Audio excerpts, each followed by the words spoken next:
امت مسلمہ کی ماؤں بہنوں کی شرم و حیا عالم اسلام کی سب سے بڑی ضرورت ہے، اور جس دن عالم اسلام بحیثیت مجموعی عورت کو باہر نکال چکا، اور جس دن عورت کو آزادی کے نام پر، آزادی کے خوشنما پروپیگنڈے اور نعرے کے نام پر جس دن یہ باہر نکال لے گا، اس دن سے اس کی موت شروع ہو جائے گی۔ ویلنٹائن ڈے کے حوالے سے بھی اور اسی طرح دیگر مخلوط تقریبات کے حوالے سے بھی ایک بات میں ضرور کہنا چاہتا ہوں، بہت صدمے سے کہنا چاہتا ہوں، بڑے دکھی دل سے یہ بات کہنا چاہتا ہوں، بہت افسوس کے ساتھ یہ کہنا چاہتا ہوں کہ ہمارے پاکستان کے اندر خاص طور پر وہ لبرل طبقہ، وہ سیکولر طبقہ جو ٹاک شوز کے اندر آ کر کے، ٹیبل ٹاک کے اندر آ کر کے، میڈیا ٹاکس کے اندر آ کر کے آزادی کے نام پر ویلنٹائن ڈے کی حوصلہ افزائی کرنا چاہتے ہیں، بہت دکھ کے ساتھ میں یہ بات کہنا چاہتا ہوں کہ اگر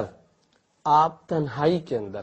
علیحدگی کے اندر ان سے 5 منٹ صرف اور صرف اس انداز میں بات کر لیں اور ان کو کہہ دیں کہ بالکل ٹھیک ہے، آپ ویلنٹائن ڈے کو بہت اچھا سمجھتے ہیں، لڑکا لڑکی نامحرموں کی محبت کو فروغ دیا جائے، آپ بہت اچھا سمجھتے ہیں، آپ بہت اچھا سمجھتے ہیں کہ لڑکے لڑکیوں کی مخلوط تقریبات ہوں، بہت اچھا سمجھتے ہیں، نیو ایئر نائٹ پر جس انداز کی فحاشی اور عریانی رچائی جاتی ہے آپ اس کو بالکل صحیح سمجھتے ہیں۔ ایک کام کر لیجئے کہ آپ اپنی بہن کو اس کا حصہ بنا دیں،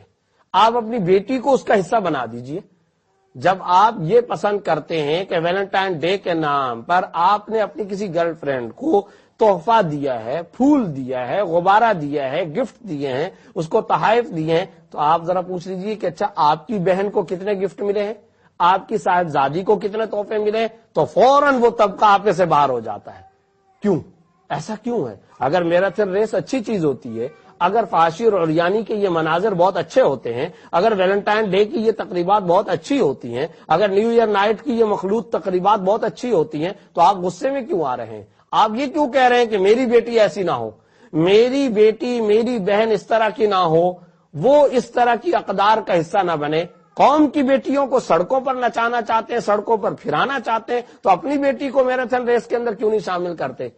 یہ بات یاد رکھنے کی ہے، احب لاخیک ما تحب لنفسک، اپنے مسلمان بھائی کے لیے وہ پسند کرو جو تم اپنے لیے پسند کرتے ہو۔ اپنے لیے معیار کچھ اور ہے اور امت کی بیٹیوں کے لیے معیار کچھ اور ہو، اس سے زیادہ گھٹیا، اس سے زیادہ ہلکی سوچ اور کوئی نہیں ہو سکتی۔ میں دست بستہ امت کی ماؤں سے، بہنوں سے یہ گزارش کرتا ہوں کہ اسلام کی نبوی تہذیب پر فخر کیجیے،